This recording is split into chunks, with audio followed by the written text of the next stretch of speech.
In this video, we analyze the various spatial degrees of motional freedom of a molecule. For this purpose, we are looking only at the nuclei in a molecule and not at the electrons.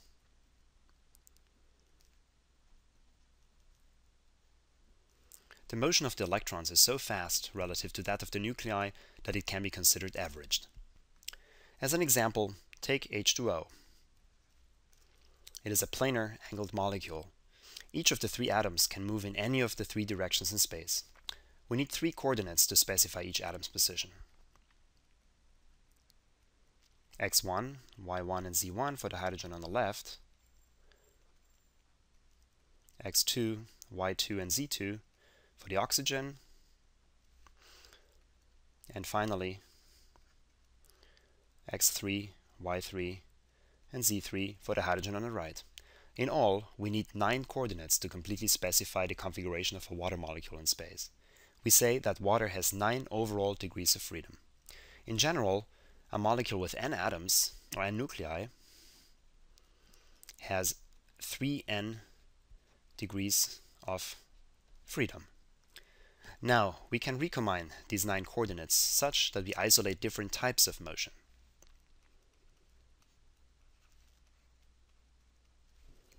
We can take the average x-coordinate, that is the mean of the x-coordinates of the 3 atoms. This coordinate will give us information on where the molecule is in space along the x-axis. If we move the molecule along x, this average will change. This is a translational degree of freedom. There are overall 3 translational degrees of freedom, one along the x-axis, one along the y-axis, and one along the z-axis. Let's look at CO2. Carbon dioxide. It is a linear molecule. It also has 3 translational degrees of freedom. It can move left or right, up or down, or front and back. In general, any molecule has 3 degrees of translational freedom. Rotations constitute the second class of motions. Back to H2O. It can rotate independently around any of the 3 perpendicular axes. For example, around the x-axis, or around the y-axis, or around the z-axis. We're indicating the rotations with a capital R and the coordinate as a subscript. A rotation around any of these axes by a small angle will result in a different orientation of the water molecule. These are the rotational degrees of freedom, and there are 3 of them for any nonlinear molecule, such as H2O. Now let's apply this to CO2. There is a rotational degree of freedom around the y-axis, Ry, and there is one around the x-axis, Rx. Now look at the rotation around the z-axis. This is different, as it does not move any of the nuclei in the molecule. Therefore, this does not constitute a rotational degree of freedom. CO2 therefore has a total of only 2 rotational degrees of freedom. This applies to all linear molecules, where all atoms lie on a single line. CO2 is one of them. Other ones are hydrogen cyanide, HCN, or the azide anion, N3-. Translations and rotations change the external position and orientation of a molecule, but do not affect its shape. They are called external degrees of freedom. The remaining degrees of freedom are internal to the molecule. They describe vibrations, and they are called vibrational degrees of freedom. Let's start a table.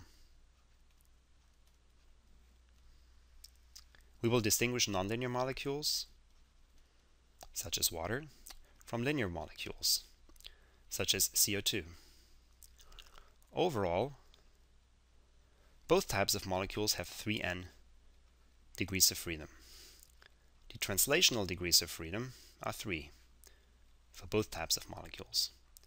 The rotational degrees of freedom are 3 for nonlinear molecule, but only 2 for linear molecule.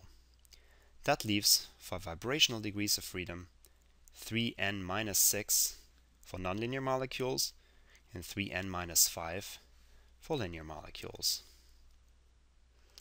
In H2O, this means 9 minus 6 equals 3, so there are 3 different vibrational modes or degrees of freedom in water. CO2, that's 9 minus 5, so there are 4 different vibrations in CO2. To describe these vibrational degrees of freedom, vibrations are classified into different normal modes.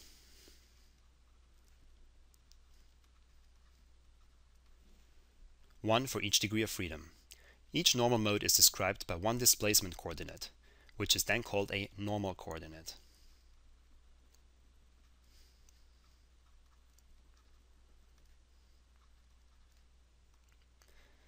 For a molecule in a standard setting, translation is in general unconstrained,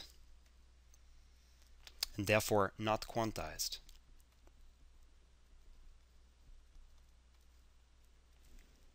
In contrast, rotation and internal vibrations are constrained and associated with quantized energies.